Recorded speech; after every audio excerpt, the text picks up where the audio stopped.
Good afternoon, ladies and gentlemen. Good afternoon. Great. I have the immeasurable pleasure of coming between you and your lunch break. I will make sure it is worth your time, okay? So it's very wonderful to see so many people gathered in this room this afternoon, and especially for this conversation, which is dubbed Cybersecurity in the Boardroom. Are businesses ready for the next attack? As Africa's digital economy continues to accelerate, and I'm sure we've noticed that, the opportunities have never been greater, but also neither have the risks. Cyber attacks across the continent are rising sharply, and accountability is increasingly becoming a board-level necessity. This afternoon, we will explore a bold and necessary question: are businesses truly ready for the next cyber attack? Ladies and gentlemen, it is my pleasure to introduce a global voice in cybersecurity governance, Elizabeth Wu. She is the founder and CEO. Yes, you may applaud her. She's the founder and CEO of Eddy Technologies and one of the rare IT security auditors with more than 25 years of hands-on technical experience securing organizations from the inside out. She has created an AI governance platform which gives executives the clarity to measure, to verify, and to govern their IT environments. She's also the author of the proposed Safe Harbor Bill for the state of Georgia in the US, which is shaping how cybersecurity policy protects leaders and nations. She joins us today to share very real technical truths of cyber risk and how infrastructure can be secured through accountability and visibility. Please, another round of applause for Elizabeth Wu. So Elizabeth, before we go into the conversation and get into all the heavy content, I want you to share your fun fact with the audience, something that they don't know about you. I want you to speak about it yourself. First of all, thank you so much for again, just like Luciana, I promise to hopefully give you value, because I know if you're hungry, it's hard to stand between you and food. So I will hopefully give you the value that you'll find worth. Fun fact for me is, I don't know, have we got slides? Yes, they'll come up after the video. I just published a children's book, but it's actually for CEOs to find clarity in the cybersecurity world. So that's a first time for me, and it's really based on this stage and the purpose of my mission. So that's... Okay, as the team is playing the video, please tell us a bit more about your book. What is your book about? Well, what we found is that the CEOs, the executive, have very little communication between themselves and IT. And the reason why that is because of their confidence, that they're not clear on the vocabulary, they're not confident of what to ask.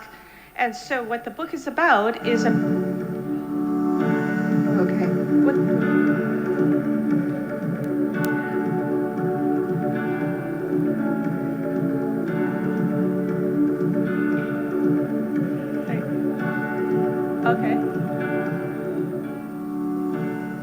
Okay, thank you. We'll come back to the video as she finishes her explanation. Please finish your explanation. Sorry about that. Well, so the book is really about the journey of for a CEO to find clarity in the vocabulary and to be aware of that it's not so scary, that it's really just about learning the vocabulary, understanding what that means, and therefore they're able to make better business decisions in their organization. Okay, yeah. So taking all the scary terms out of cybersecurity. Absolutely, and fantastic. Understanding what it means and how it's going to impact their business and how they can become better leaders as a result. Fantastic. I think now the media team can play the video for us, so just reset the context for the conversation. It's a very brief video, less than a couple of minutes. Media team, if you could kindly roll out the video for us now.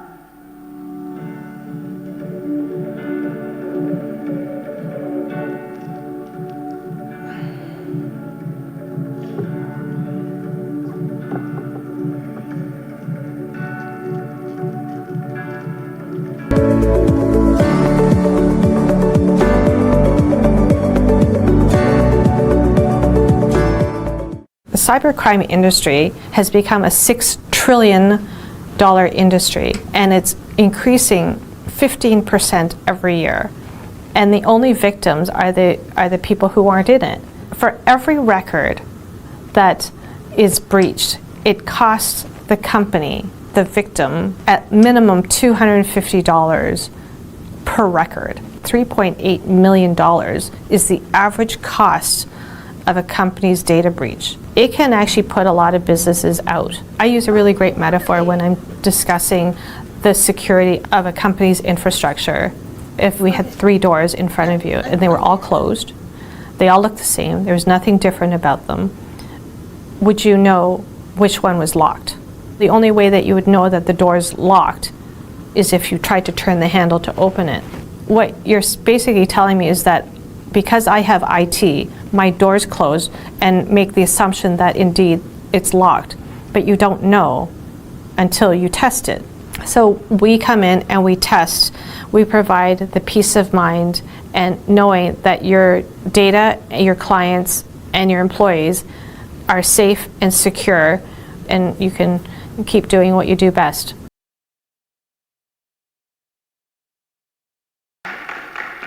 Okay. So this is a very insightful video about why your work is important. Please speak to us about the video and what you would like us to take away from it.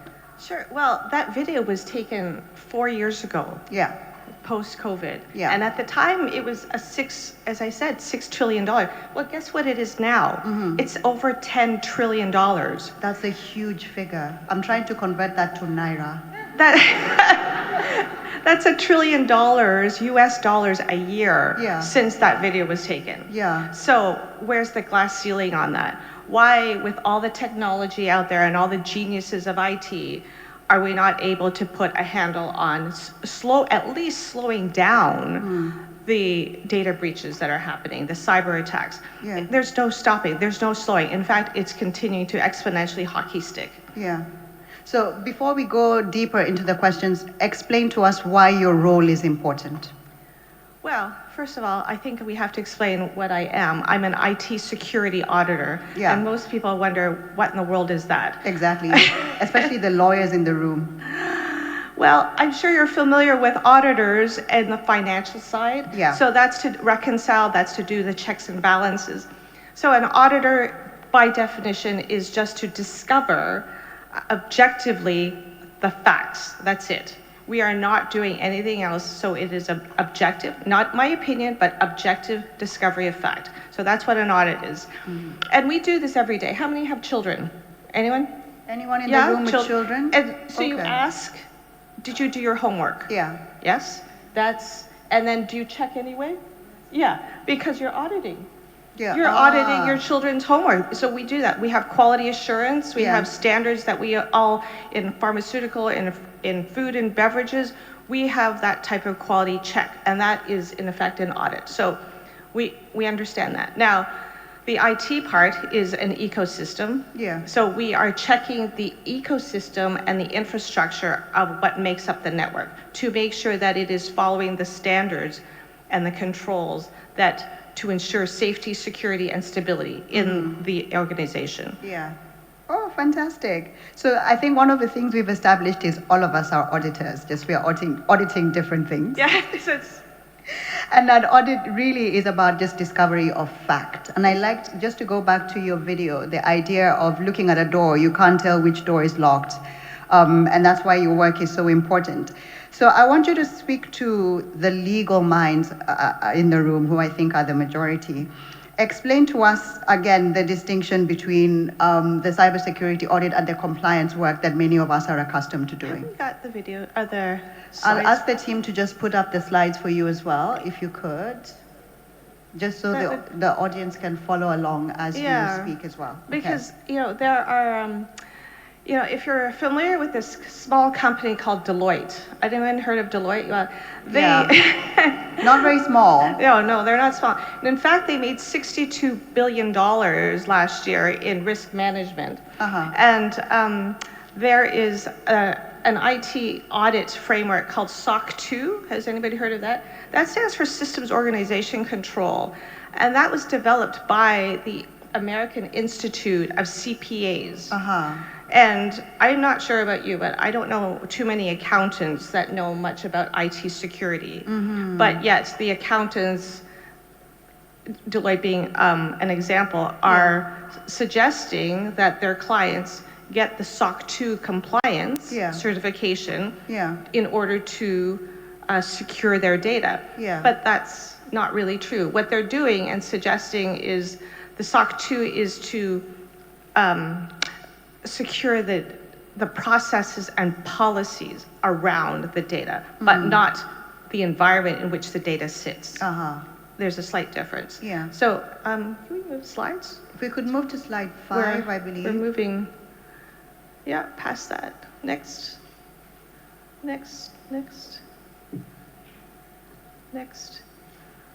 Yeah, so here in the traditional IT audit and under the accounting world, it's a very linear fashion and it's painful to experience, just like bricklaying.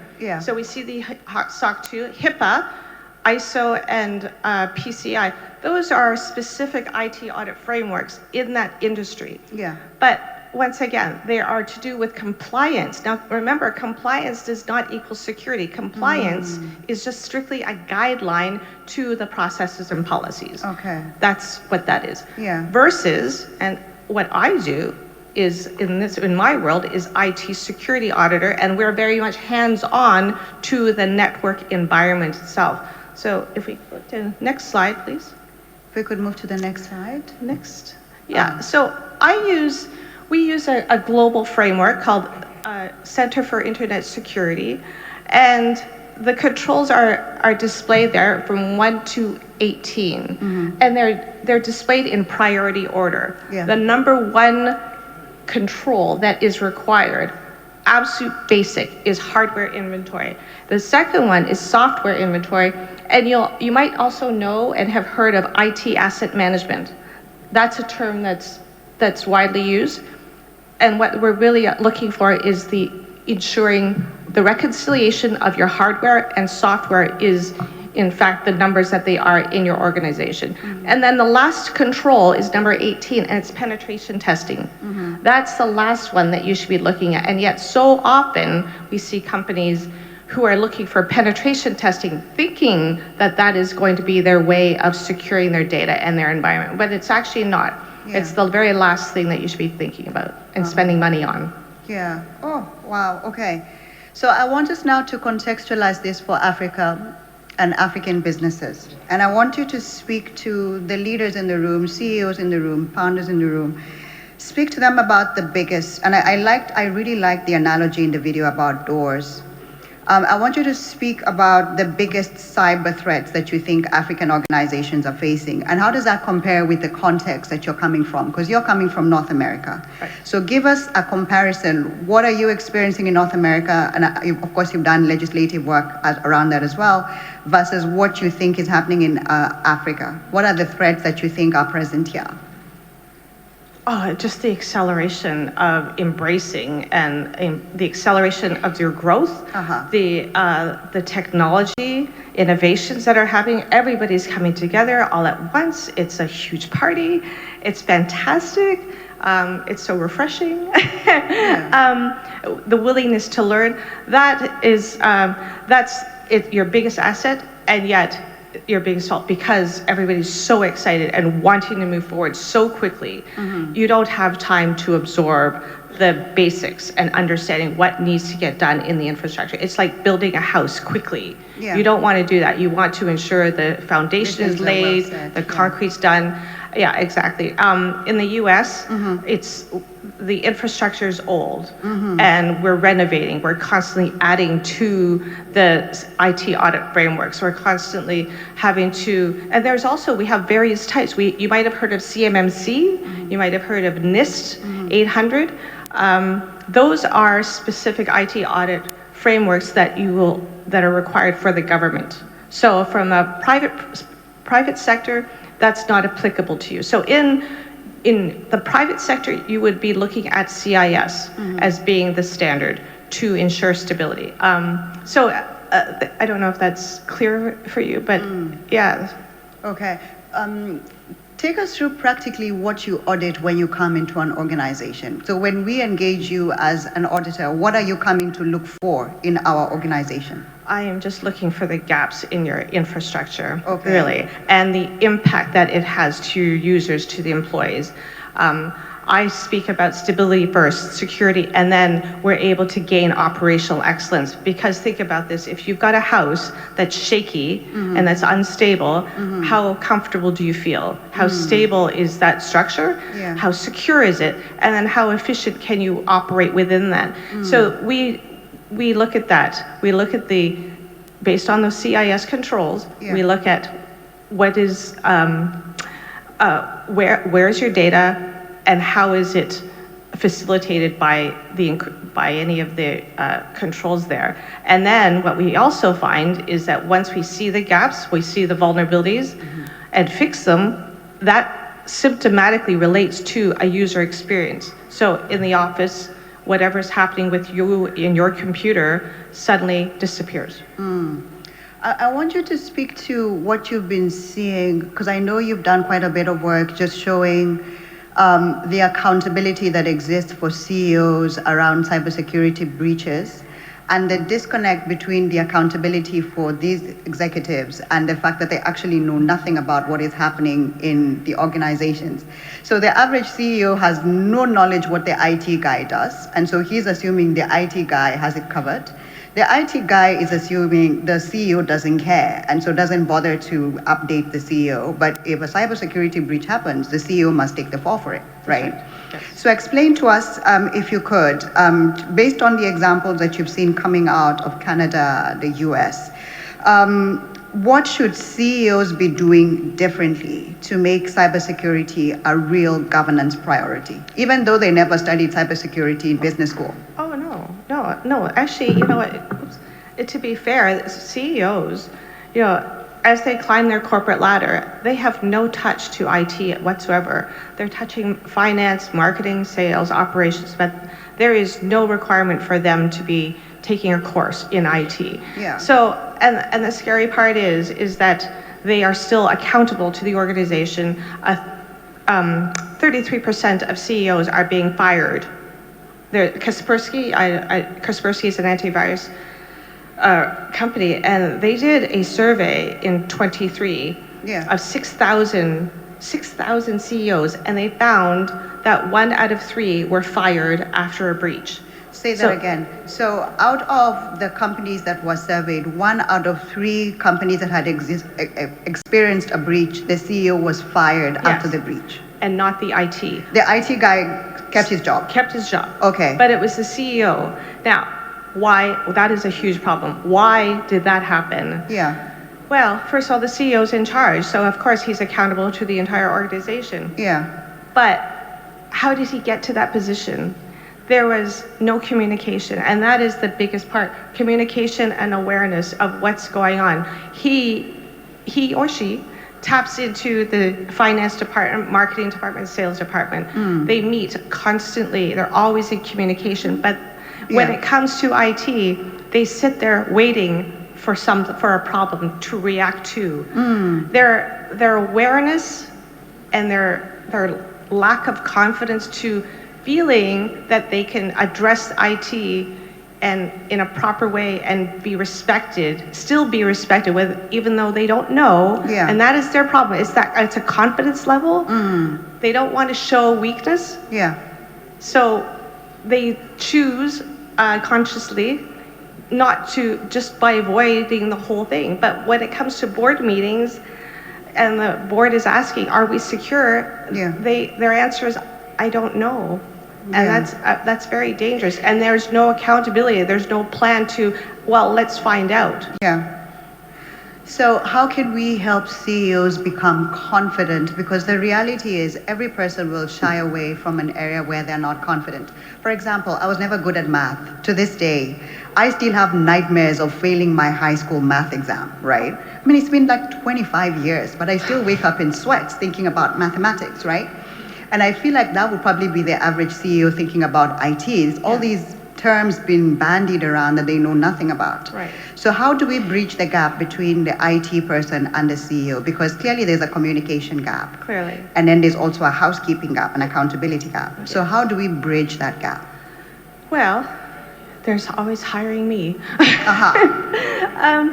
Education, keeping an open mind and acknowledging, embracing the fact that they don't know, and being open to learning. Now, where do you learn? Learn, first of all, having that objective discovery of fact, realizing that an auditor embracing to being empowered is important. So when an IT auditor comes to them and says, we'd like to do an IT audit, what happens is their natural reaction is, I don't know anything about IT, talk to my IT guy. Yeah. So let's not do that. Let us say, yes, we need an IT audit because it is for their own, basically their own career protection. Because with an IT auditor coming on board, they're able to see the gaps, help create the plan for remediation, so those gaps are closed, the risk factor has been lowered, the liability has been almost eliminated towards any executive lawsuits, and therefore we've saved his job and career. Yeah, fantastic. You already said we should think about working with you as one of the ways of dealing with cybersecurity breaches. So speak to the commissioners, the regulators in the room. How do they get to work with you? Well, that's I guess our slides stopped, but my contact information is, here we go. I have contact information, happy to speak to them, connect with me on LinkedIn, email me, and we can definitely discuss that. What I'm learning in discussions from yesterday and speaking with commissioners and regulators is training is something, the education, not knowing about anything about CIS is something that they all are wanting to know. And how do we take CIS and implement? What do we need to know about CIS to be able to incorporate that into our organization? And in priority order. So I've been having these fantastic discussions and also speaking with lawyers, since I have written a proposal for the Georgia Safe Harbor Law of digital wellness. CIS did approve, and they were very impressed with it. Most laws are written by lawyers, no offense, but they don't know anything about IT. So because of my work and what I'm able to do to be able to balance between shielding the executive and the board and their data while appeasing to the other side, it's actually really refreshing that I can impact the businesses of Georgia in that way. And I'm hoping to be able to take that and transfer that knowledge with all of you here in Africa and here at the symposium. Okay. Yeah. For the CEOs and business owners, just to allay their fears that you're not inviting them to be IT experts. Oh, no. What would you like? Because I mean, I'm just feeling my sweats coming when I'm thinking about being a CEO and then someone asking me for IT material. I know nothing about IT. But you're not asking them to be IT experts. You're just giving them the mental frame that they must act before an attack, or they will be victims after the attack. So how do you empower CEOs so that they are more visible where issues of cybersecurity are concerned, but also know what to ask the IT guy for? Oh, sure. You know what? And that's excellent. Thank you so much.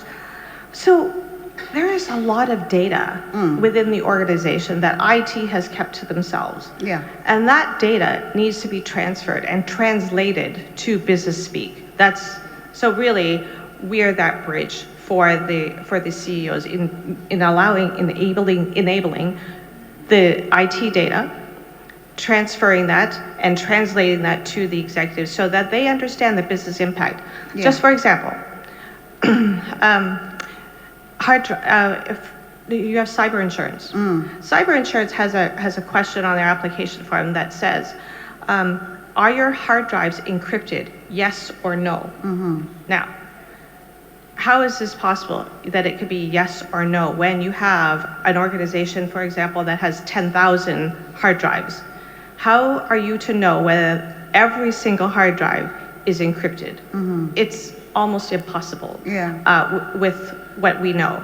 What we're developing is to helping that problem. But if you say yes and sign off on that, and then it's found out that you had a data breach and that there was a hard drive that was not encrypted, guess what? You're in breach of your cyber policy. That's unfortunate. So with the data that we're able to collect from our IT audit, we can say, out of your 10,000 hard drives that are out there, 10 of them are not encrypted, and we can tell you exactly which 10. And then what we're able to then do is say, we need to fix this. Now, the problem with IT and their business is that they say, well, anytime there's a problem that IT wants to get fixed, CEOs say, we don't have the budget. But now what we're doing is saying, listen, we need to get these 10 hard drives encrypted. If we don't do this, you will be in breach of your cyber policy, and then you will be at a loss, and any type of claim thereafter will be denied. So now there's a business reason to why we need to get those hard drives encrypted. Okay, because I know we are running short of time and I want to bring the room into the conversation, would you be okay with opening the floor to question and answer? Sure. Okay, so is there anyone in the audience who wants to engage Elizabeth? I've seen one hand, I've seen another hand. So let's start with those. There's a gentleman on that side. Let's start here and then the lady.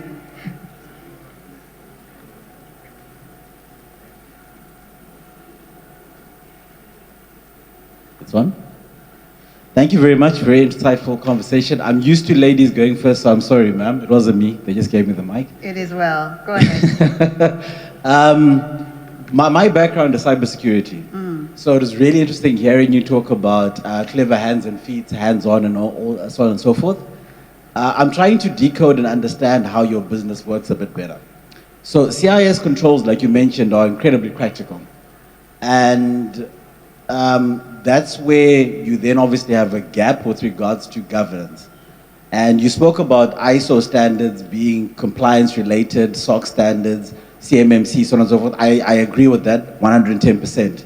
But I also feel that there's a line in between with regards to ISO governance standards, like ISO 38507, I think it is, that actually deals specifically with bodies, corporate bodies, and governance. So if your business is going in and looking at CIS controls, you're looking at the proper security, I would understand 100% why you would then have CEOs who wouldn't understand that, and you've created a program, well done to you, to bridge that gap. But are we not leaving ISO standards on the table where they could actually, of compliance, where they could actually be on the board governance table as well and help our CEOs to actually understand a little bit more? That's my first question. I've got 3 of them. Bear with me. Sure. Okay. Make them concise, just so we don't kill you. There's people who are dying to go to their lunch break. No, I understand. Okay, so the second question is around artificial intelligence. So once again, CIS controls do not have anything specific to AI, but they do have a lot of underlying controls that support AI. Like you mentioned assets, so on and so forth, you can use that. So when you walk into a room and you have to have a discussion around cybersecurity controls for artificial intelligence, do you lean towards newer frameworks like the OWASP top LLM that look at, generative AI and prompting and all that? Or do you still stick to your guns with CIS controls? That's the second question. The last question, what do you use? Because I used to love the days back then when you could download a CIS hardened L1, L2 ISO, but now everything's in the cloud.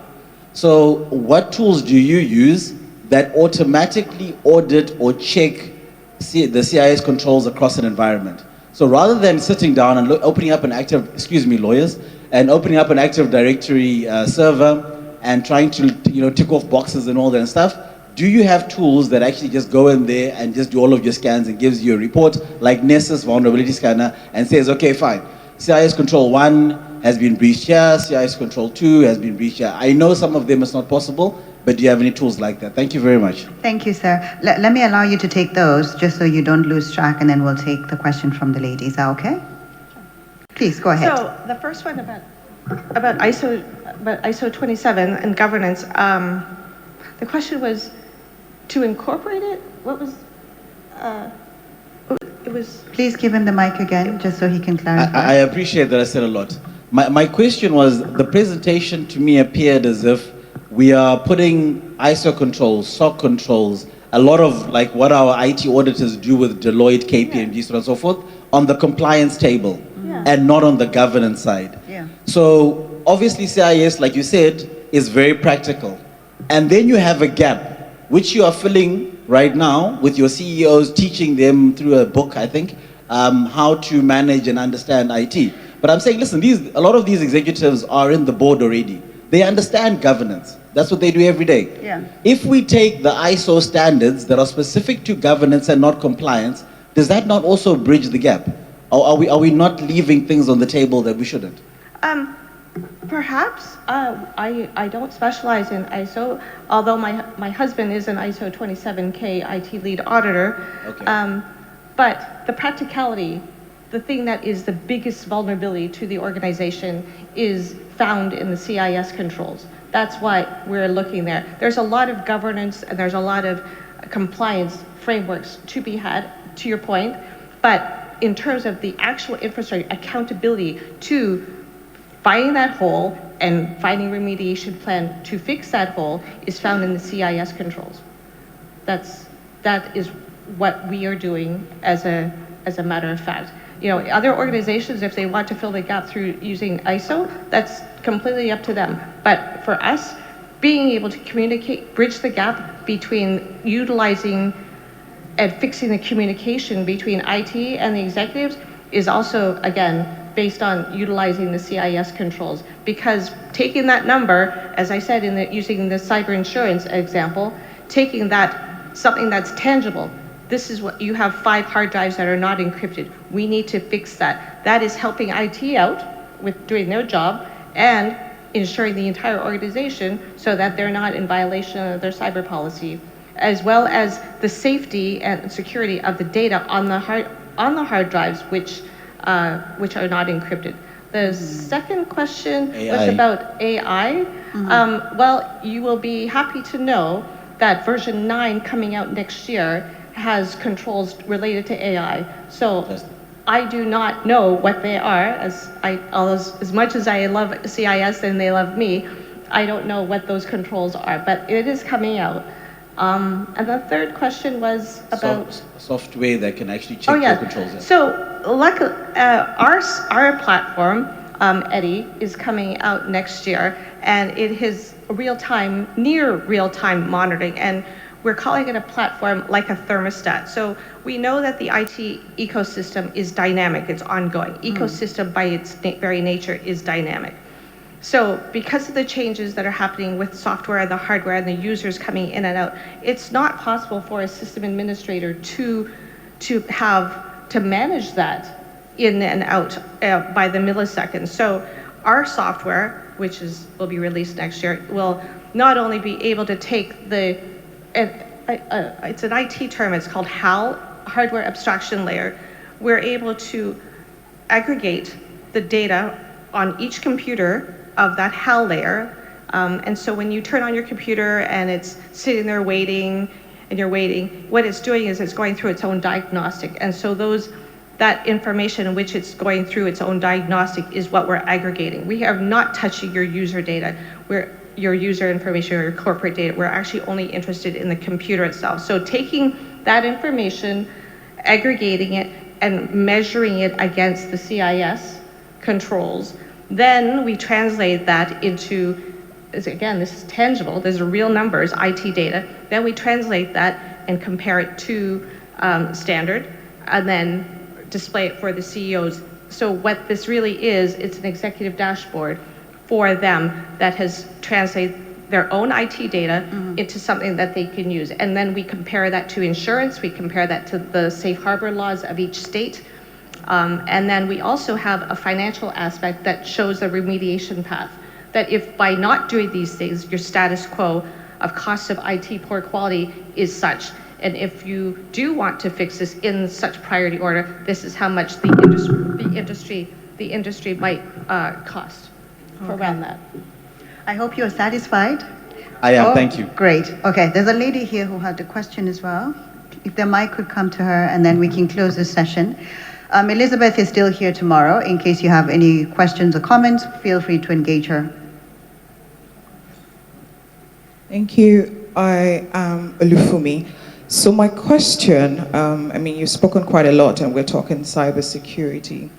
But I mean, if we're talking about businesses, there are not so many businesses. Now I'm going to come to Nigeria in the local context.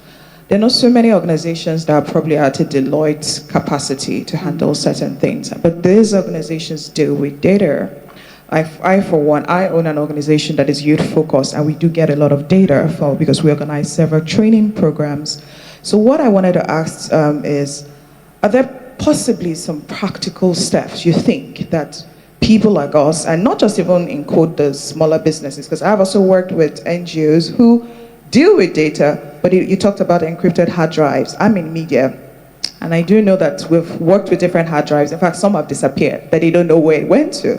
That's data. So what are some practical things that you think we can do, at least while we are working on, program? Because not even all the organizations have the resource to even hire a full-time IT person. So I don't know if you could just share some thoughts as tips. Thank you. 100%. And it goes back to, I'm going to use the CIS framework.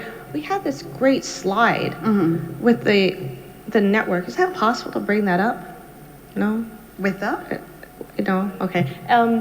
So back to CIS. The first one is hardware inventory, second, software inventory, third is data protection. So just by looking at that, how large is your organization?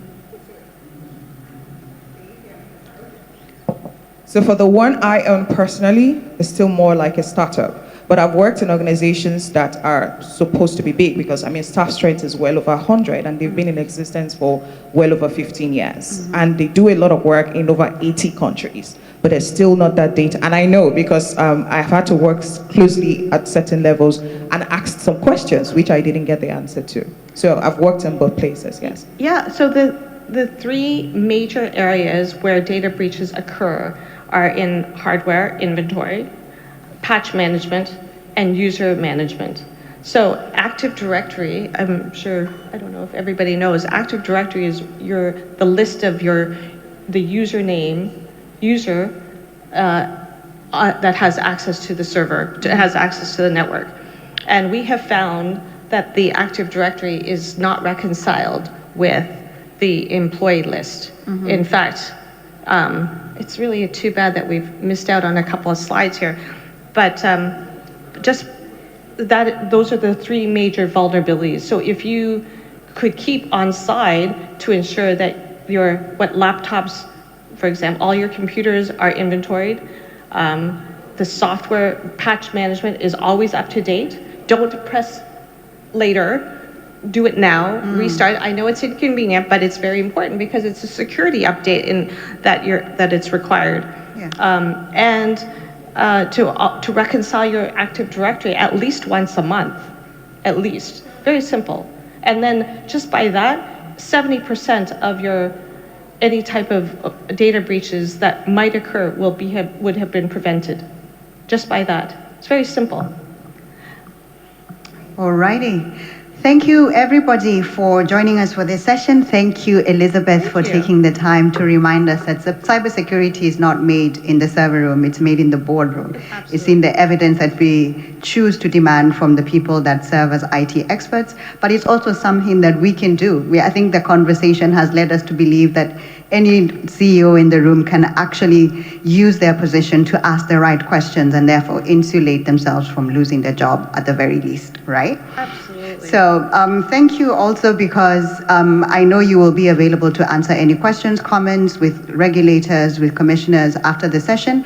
And I know they will put up on the screen a link to your business profile. And if anyone wants to reach out to you, they can reach out to you after the session. So I'd like us to appreciate Elizabeth, and this is how hold on, give me time, Adikam. So let me show you how we're gonna do it. So we're gonna do what I call the rainfall. So you know how when it starts to rain, it doesn't just start all of a sudden, it starts slowly, right? So we're gonna, please raise your right hand, everybody. Raise your right index finger, so tap it on your left hand. then your middle finger, then your ring finger, then your little finger. Now you're tapping. Aha. Now tap your thighs. And then now stomp your feet. Aha. So now we're going to do them together. So you start with your index finger, middle finger, ring finger, little finger. Tap, tap, tap, tap. Tap your thighs. Bring in your feet. Do we get the rhythm now? Let's do it together now. Index.